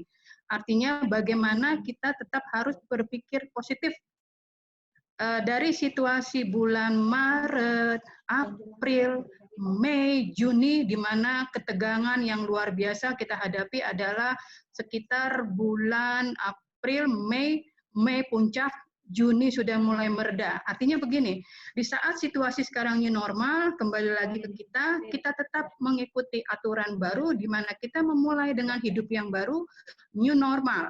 New normal berarti segala sesuatu yang tadinya tidak kita lakukan, yaitu konsisten pada yang namanya kebersihan dan kesehatan. Jadi kalau dibilang profesional, itu balik lagi ke diri kita, kitanya sendiri yang harus membuat seperti itu. Jadi inner beauty, artinya positive thinking yang harus ada di pemikiran kita, agar kita tetap bisa melewati, mudah-mudahan sampai tahun ini adalah puncaknya, tahun depan kita mulai hal yang baru lagi. Artinya dari bulan April, Mei, Juni, oh luar biasa loh, puji syukur. Itu kita sudah bisa melewati itu semua, berarti bulan Juli, Agustus sampai akhir tahun ini kita pasti akan bisa melewati. Ya. Kemudian pertanyaan kedua, mungkin saya coba sambung dari Pak Agung, dari BINUS. Terima kasih Pak Agung sudah hadir, dan juga kepada tim Ibu Tiur dan juga Pak Adit. Di sini Pak Agung menanyakan bagaimana sih penerapan new normal yang sudah disiapkan oleh PHRI dan dijalankan oleh industri, yaitu mempersiapkan anak-anak kita yang internship ya, artinya magang di situasi konsep new normal. Kalau di kami untuk program semester yang anak-anak masuk ke dalam OTJT, itu kita rubah, yaitu semesternya yang tadinya misalnya di semester 2 adalah, atau di semester 3 adalah on the job training, itu kita putar ke semester berikutnya. Artinya kita akan melihat situasi lagi sampai nanti tahun depan. Kalaupun memang ada, saat ini adalah yang sudah kemarin terjadi, yaitu baru berapa bulan mereka berangkat, mereka dipulangkan. Untuk mahasiswa semua, kita selalu memberikan semangat kepada mereka, jangan berkecil hati. Yang namanya pengalaman untuk on-the-job training itu, untuk saat situasi pandemik ini, itu bukan menjadi suatu syarat. Artinya begini, di setiap hotel, di situasi seperti ini, mereka semua sekarang sudah satu kata. Mereka tetap menerima apabila mahasiswa tersebut pada saat di masanya tidak bisa melakukan on-the-job training, tapi mereka masuk ke industri, maka industri tersebut tetap menerima. Yang paling terutama kuncinya adalah di mana? Yaitu di personality, kepribadian, perilaku, itu yang paling terutama. Untuk hal-hal lain seperti knowledge bagaimana mereka harus bisa melayani tamu atau apa, itu bisa sambil berjalan. Ya, saya yakin semua para pihak-pihak hotel, industri, mereka pun memahami kondisi situasi pandemik ini. Untuk saat ini mereka untuk pengalaman, artinya mereka pernah atau tidaknya praktek on the job training, itu mereka menomorduakan, yang paling terutama adalah sikap perilaku. Itu dari saya. Oke, ternyata Pak Heri sudah masuk ya Mbak Ica. Saya kembalikan ke Mbak Ica. Terima kasih. Baik. Terima kasih atas jawabannya Ibu Maidar. Untuk yang ingin bertanya, nanti ya untuk ada sesi tanya jawab. Sekarang kita dengarkan dulu paparan dari Bapak Heri. Kebetulan beliau sudah join di webinar kita. Silakan Bapak Heri untuk memberikan materinya. Selamat siang Pak Heri. Di-unmute. Oke, selamat siang. Selamat siang semuanya, para narasumber yang saya hormati dan para peserta yang join di sini. Saya lihat yang join lumayan banyak ya, maksudnya lebih dari 87 partisipan gitu. Jadi, dan saya lihat terutama bukan hanya dari Jakarta atau dari Bogor sendiri, tapi dari luar daerah. Jadi menarik gitu. Seperti yang sudah Ibu Reni dan Bu Maidar jelaskan, apa sih new normal tersebut? Tadi udah detail dijelaskan. Terus Bu Cici juga mengenai sesiap apa dunia perhotelan dalam menyambut new normal juga sudah disediakan, sudah diceritakan. Jadi Saya mau share aja mengenai kesiapan dari praktisi perhotelan. Jadi kalau ini ada pertanyaan juga, apa sih mungkinkah di hotel disiapkan protokol kesehatan? Ya itu harus. Karena kenapa? Karena balik lagi, sekarang apa yang kita jual? Produk kita kan kamar, food, beverage, itu kalau produk yang sebelum new normal kita jual. Tapi sekarang yang kita jual adalah bagaimana kita meyakinkan tamu-tamu kita kalau hotel kita menerapkan protokol kesehatan. Itu yang kita jual. Mungkin di properti Bu Reni sama Bu Maidar buat video profile mengenai apa sih, bagaimana how handle the guest, atau bagaimana mereka itu juga hampir semua properti membuat video tersebut. Jadi dari sisi kompetensinya Bu Cici juga, kompetensi perlu Bu ya. Buat apa? Karena rata-rata sekarang itu sesiap apa atau sekompeten apa kita bisa terjun ke dunia perhotelan hospitality. Iya, karena begini Pak Heri, ada beberapa, kan kita tidak tahu nih apa yang terjadi di industri pada saat ini. Pada saat ini, kalau misalkan di akademisi itu sendiri, seseorang yang sudah memiliki sertifikasi kompetensi untuk beberapa bidang, apakah mempunyai peluang yang cukup besar untuk diterima masuk dalam pekerjaan? Karena waktu itu saya pernah interview, ada masukan dari hotel, salah satu hotel bintang 5 di Jakarta. Beliau bilang, kalau misalkan saya mempunyai mahasiswa yang kebetulan memiliki uji kompetensi dalam bidang front office, for example, maka dengan kompetitor yang tidak mempunyai kompetensi, mana yang harus saya utamakan gitu. Nah pada saat itu beliau bilang adalah yang mempunyai kompetensi. Nah di saat ini kan Pak Heri itu sebagai praktisi langsung yang sudah terjun lama deh di perhotelan ya. Asam garamnya hotel itu kan seperti apa Pak Heri ya. Nah, bagaimana situasi saat ini menghadapi kompetensi? Apakah itu amat sangat diperlukan banget untuk suatu hotel yang emang SDM kan kita dituntut untuk semua yang berkualitas. Basic semuanya adalah harus pakai bahasa Inggris sudah pasti gitu. Apalagi yang di perhotelan. Di perhotelan ke frontliner ketemu sama tamu, guest contact, ice catching dan lain sebagainya itu kan yang pertama. Diomelin sudah pasti. Nah, kompetensi itu sejauh mana menurut pandangan Pak Heri diperlukan? Pentingnya itu sejauh mana gitu. Oke, thank you Bu Cici. Saya bilang kalau percentage itu antara 80-90% lah seseorang HR akan lebih memilih orang yang sudah mempunyai kompetensi. Karena kenapa ya?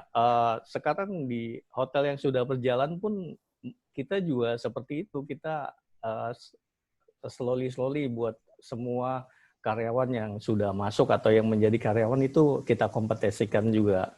Dan kalau di properti saya hampir 80% karyawan, kan kalau mungkin kalau zaman dulu belum ada yang namanya kompetensi seperti itu.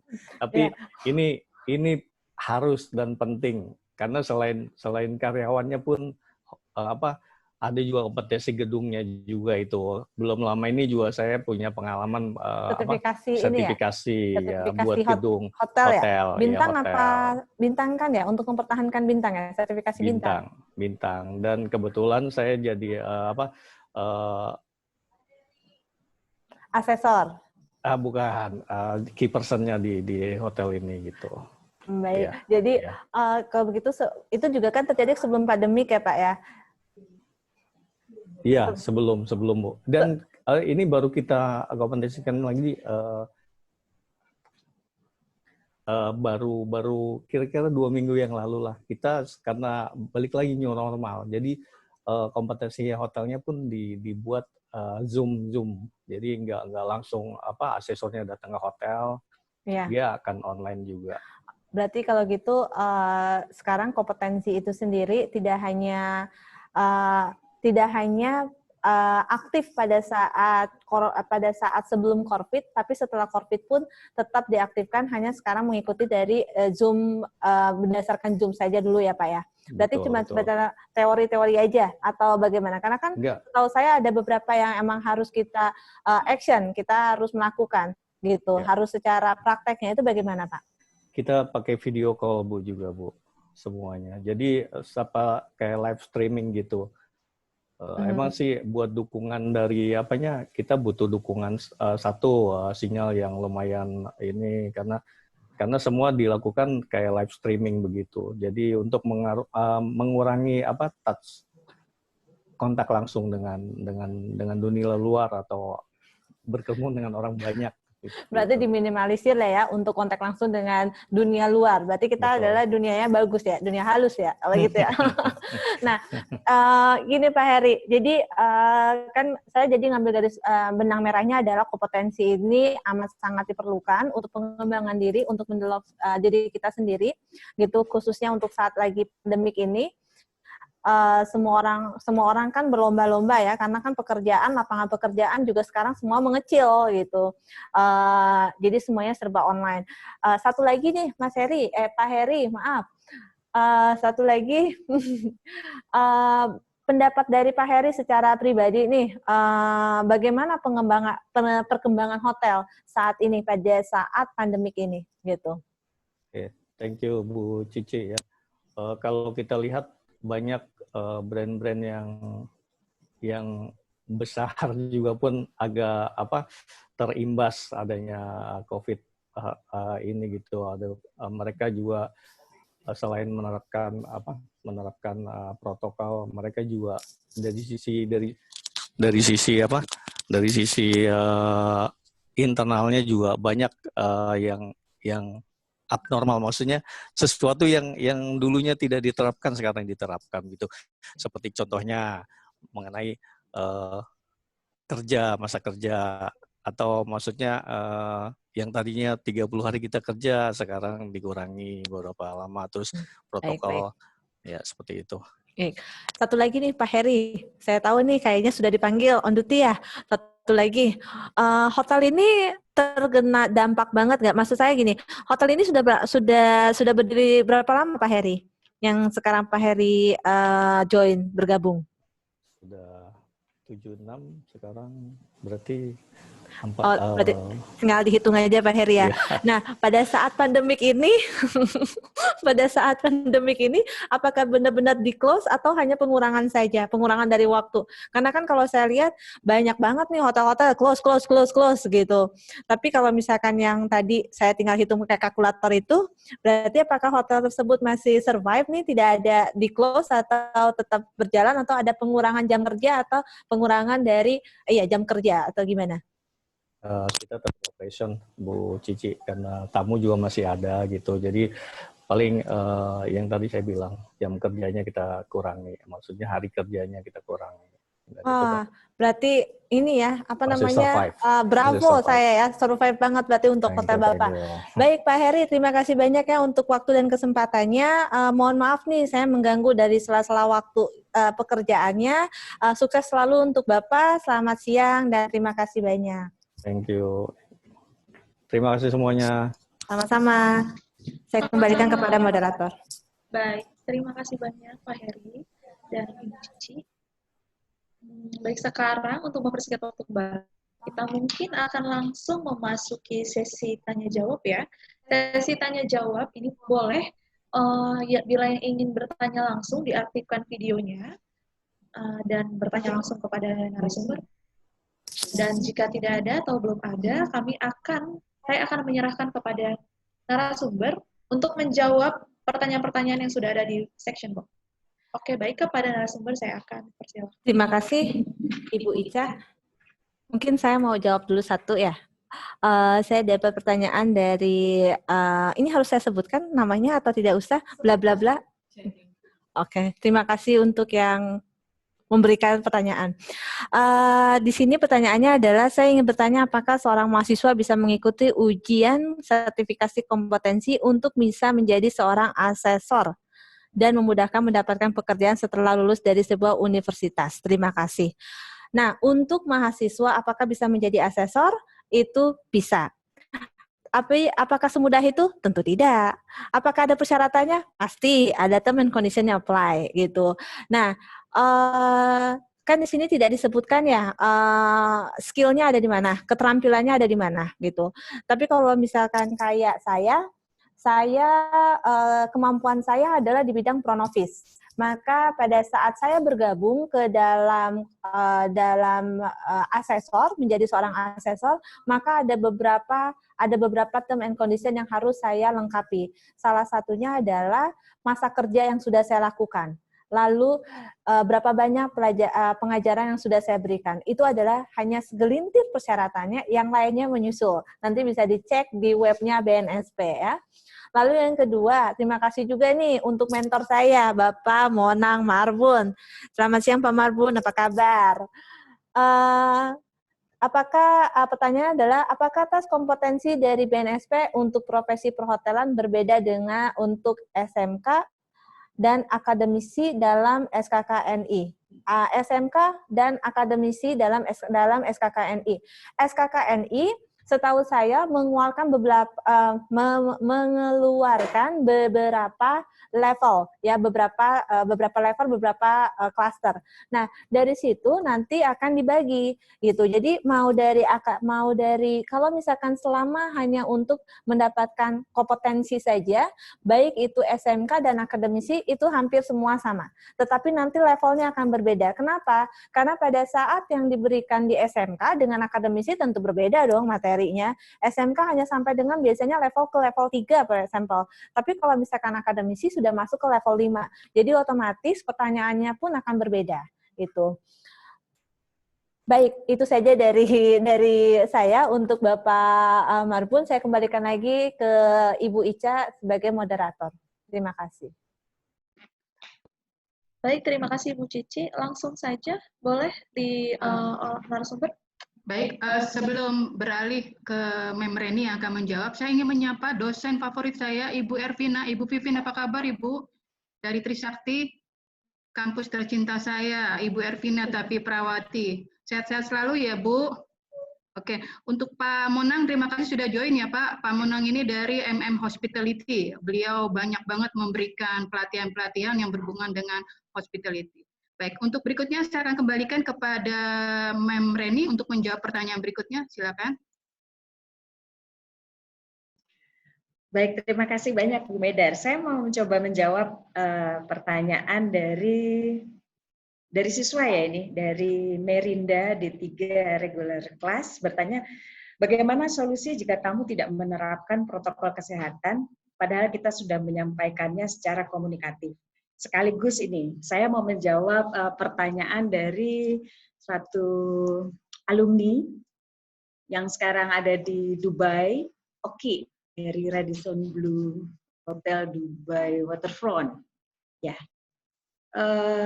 bertanya tentang seberapa impact-kah peranan frontliner member, khususnya di housekeeping dan front office department untuk memberikan kesan aman dan nyaman selama pandemik untuk stay di hotel.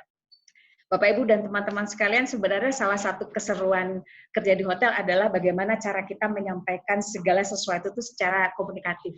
Menyampaikan hal yang harus ditaati atau diikuti oleh tamu, ya, mengikuti protokol kesehatan dengan baik dan benar, tapi dengan bahasa yang komunikatif. Jadi kalau mau dikatakan bagaimana ya solusinya? Ya, ketika melihat keadaan yang seperti ini, mau tidak mau, semua tamu memang harus mengikuti yang namanya protokol kesehatan. Beberapa hotel malah sudah membuat aturan bahwa ketika tamu tidak dalam kondisi sehat, misalnya pada saat pengecekan suhu, ternyata suhu tubuhnya di atas 37,5, maka mau tidak mau mereka atau tamu tersebut memang tidak boleh menginap di hotel.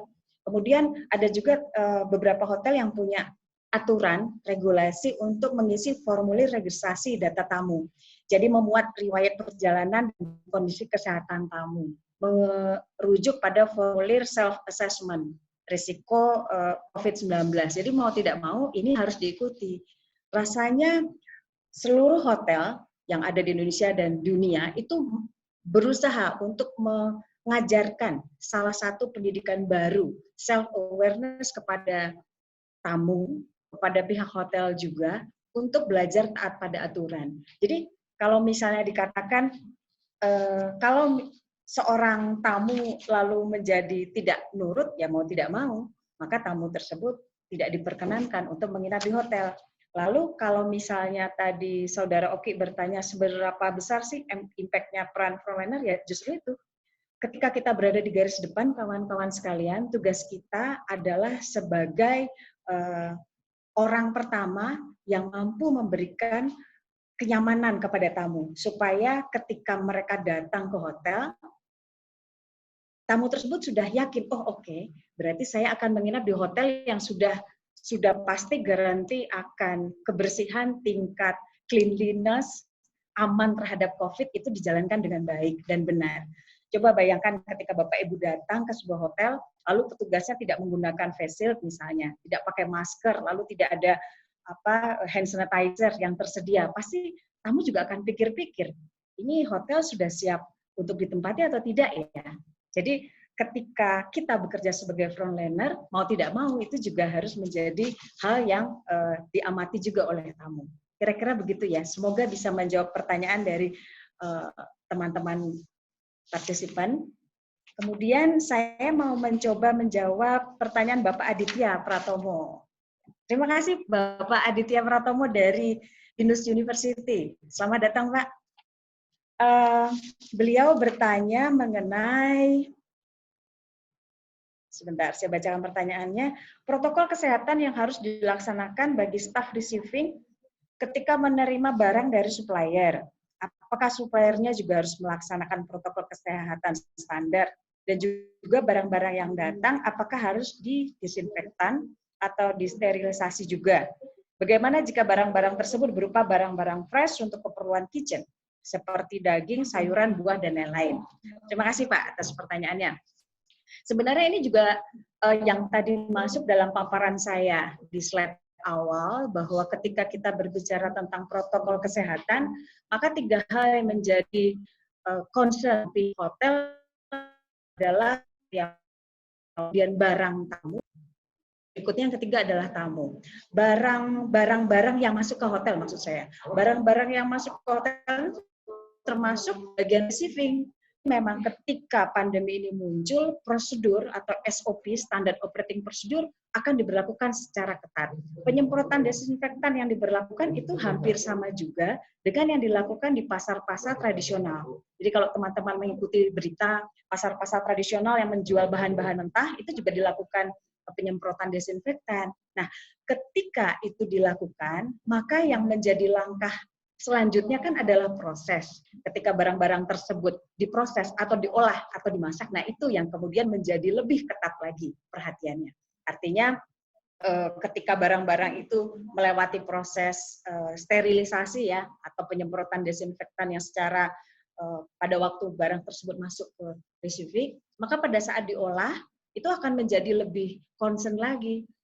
Para staf yang bekerja di bagian food product pasti akan bekerja dengan lebih teliti untuk membersihkan cairan-cairan desinfektan yang menempel begitu. Lalu untuk barang-barang lain pastinya juga, walaupun dari WHO sebenarnya tidak menganjurkan ya ketika kita masuk ke dalam chamber desinfektan lalu disemprot. Mungkin Bapak Ibu suka melihat ya kalau jalan di mall lalu masuk ke dalam ruangan semprot, itu sebenarnya tidak dianjurkan. Kira-kira begitu. Semoga menjawab pertanyaan Pak Adit ya. Jadi untuk barang-barang, ya diberlakukan. Yang menjadi kelanjutannya adalah proses pengolahan berikutnya. Demikian. Terima kasih. Saya kembalikan lagi kepada Mbak Ica. Mungkin member ini ada satu nih yang kebetulan private japri ke chatbox ke saya. Dari Ade Sartia. Apakah ada pembekalan kepada mahasiswa-mahasiswa yang berkuliah tentang psychological hospitality yang menurut saya akan sangat bermanfaat kepada adik-adik di mana psychological hospitality new normal? Saya justru baru dengar nih, apakah memang setahu saya kalau yang namanya pendidikan vokasi, kalau untuk materi psikologik yang memang harus langsung ke intinya, sepertinya ini baru saya dengar ya. Artinya gini, Mungkin mata kuliah psikologi ini memang ada di kita. Kita di kampus kita ada mata kuliah psikologi servis di mana dosennya selalu memberikan pengajaran materi kepada mereka, bagaimana kesiapan mental mereka, bagaimana mereka harus bersikap, bagaimana mereka harus bisa menyesuaikan dengan keadaan. Itu yang kita ajarkan di kampus kita. Itu di semester pertama diajarkan, yaitu psikologi servis. Artinya pada saat mahasiswa-mahasiswa tersebut turun ke industri, maka mereka semua harus bisa siap membawa nama baik dari kampusnya dengan apa yang sudah diajarkan di semester pertama tersebut. Mudah-mudahan ini bisa menjawab dari pertanyaan Satya 11. Terima kasih. Saya kembalikan lagi ke Mbak Ica. Baik, terima kasih Ibu Aida, Bu Reni, dan Ibu Cici. Baik, karena waktunya sangat terbatas dan ini udah hampir selesai, mungkin untuk pertanyaan-pertanyaan yang belum dijawab, nanti akan dijawab via email oleh narasumber kami. Baik, saya ingin mengingatkan untuk, iya, kita akan foto bersama ya, sebentar lagi. Tapi saya ingin mengingatkan dulu sebelumnya untuk yang ingin mendapatkan door prize, jangan lupa untuk di-follow akun BHI STP Bogor, dan kemudian di-post terkait webinar ini dengan hashtag yang sudah ditentukan sebelumnya. Dan jangan lupa di-tag ya ke STP Bogornya. Nanti untuk pemenang kita akan secara random, kita akan mengambil secara random. Hadiahnya? Hadiahnya? Oke. Hadiahnya saya akan jelaskan lagi hadiahnya ya. Hadiahnya sangat menarik. Ya, hadiahnya tadi sudah dijelaskan di awal, Mem. Saya akan jelaskan lagi. Untuk adapun door prize-nya adalah 1 voucher menginap di Hotel Salak The Heritage Bogor, 3 voucher belanja di tuku.com, dan 10 bingkisan menarik dari Sekolah Tinggi Pariwisata Bogor dan Salak atau kuliahkanada.com. Jadi, oke, baik. Terima kasih atas semua. Saya akan membacakan dari semua materi yang telah disampaikan narasumber. Oke, baik. Untuk conclusion materi Ibu Maidar, dalam situasi new normal ini, frontliner hotel berperan penting dalam masalah kebersihan, kenyamanan, serta keamanan para tamu. Dan didukung dengan grooming dan kepribadian yang baik, personality untuk membentuk image dan good impression, serta kepercayaan para tamu bahwa hotel kita aman dan bersih sehingga tamu dapat kembali menginap di hotel kita. Sedangkan conclusion dari materinya Mem Reni yaitu tidak dapat dipungkiri bahwa COVID-19 berdampak sangat besar terhadap situasi industri saat ini, tak terkecuali di bidang perhotelan, sehingga untuk kembali membangkitkan industri ini, perlu adanya penerapan new normal yang mengacu pada perubahan SOP yang diterapkan di hotel, yang diberlakukan wajib bagi semua, yaitu karyawan, tamu, dan vendor, dengan tetap menempatkan faktor kebersihan sebagai yang paling utama di masa new normal ini.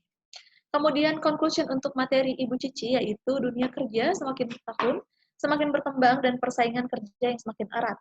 Oleh sebab itu ijazah saja tidak cukup. Diperlukan keahlian dan keterampilan yang tersertifikasi oleh BNSP adalah merupakan lembaga independen yang dibentuk untuk melaksanakan sertifikasi kompetensi kerja dalam bentuk lisensi yang bertujuan untuk mewujudkan tenaga kerja yang profesional, yang memiliki keterampilan, keahlian, dan kompetensi hingga meningkat kualitas sumber daya manusia, ketenaga kerjaan yang mampu berdaya saing dan memiliki standar secara global. Dengan cara melakukan sertifikasi kompetensi kerja secara sistematis dan objektif melalui uji kompetensi yang mengacu kepada Standar Kompetensi Kerja Nasional Indonesia atau SKKNI. Sehingga dengan dilakukannya sertifikasi dapat memudahkan semua pihak atau pencari kerja, karyawan, dan perusahaan yang tertuang dalam Peraturan Pemerintah Republik Indonesia Nomor 10 Tahun 2018 tentang Badan Nasional Sertifikasi Profesi, dan dalam pelaksana BNSP dibantu oleh asesor yang telah tersertifikasi. Seperti yang sudah dipaparkan oleh narasumber kita Ibu Sri Puji Astuti, saat ini sudah banyak hotel yang mensyaratkan karyawannya atau pencari kerja mempunyai sertifikasi kompetensi. Baiklah. Seperti itu conclusion dari narasumber-narasumber kita. Sebelum mengakhiri acara webinar ini, saya akan mengajak para peserta untuk berfoto bersama. Kami akan screenshot dari layar kami dan mungkin ini membutuhkan beberapa kali karena partisipan yang sangat banyak. Jadi mungkin akan beberapa kali. Silakan operator, saya akan memandu untuk take videonya. Sudah 2. Oke. Mohon untuk diaktifkan ya videonya jika yang memungkinkan. Oke, untuk yang pertama, boleh 1, 2, 3.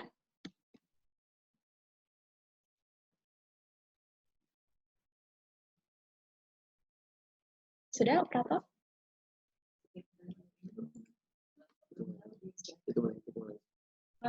Ini kita sekarang slide kedua. Baik. Untuk slide kedua, boleh tersenyum? Iya, 1, 2, 3. Langsung aja. Biar menghemat waktu. Untuk slide ketiga, kita ada 9 slide ya, mohon bersabar. Boleh, Mas Operator, slide ketiga. 1, 2, 3.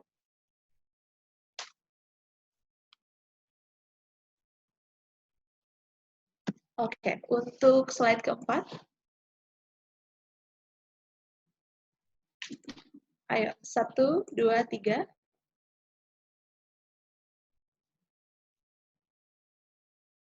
Slide kelima ya, Mas Operator.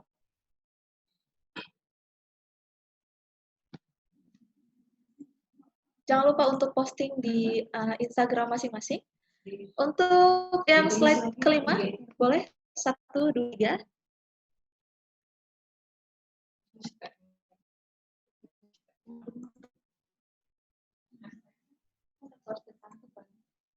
Untuk yang keenam, 1, 2, 3. Nanti akan di-share. Untuk hashtag nanti akan saya share ketika berakhirnya foto sesi ini. Untuk slide ke-7, 1, 2, 3.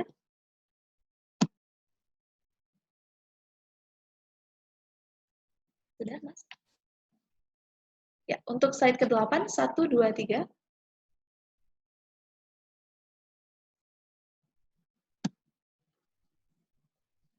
Baik, untuk yang ke-9, 1, 2, 3.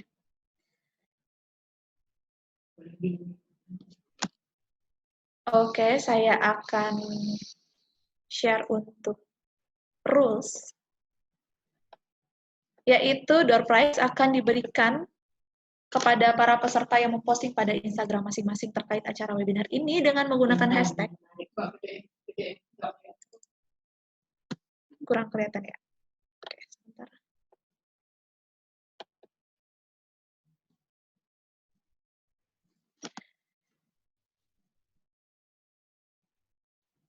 Sudah terlihat?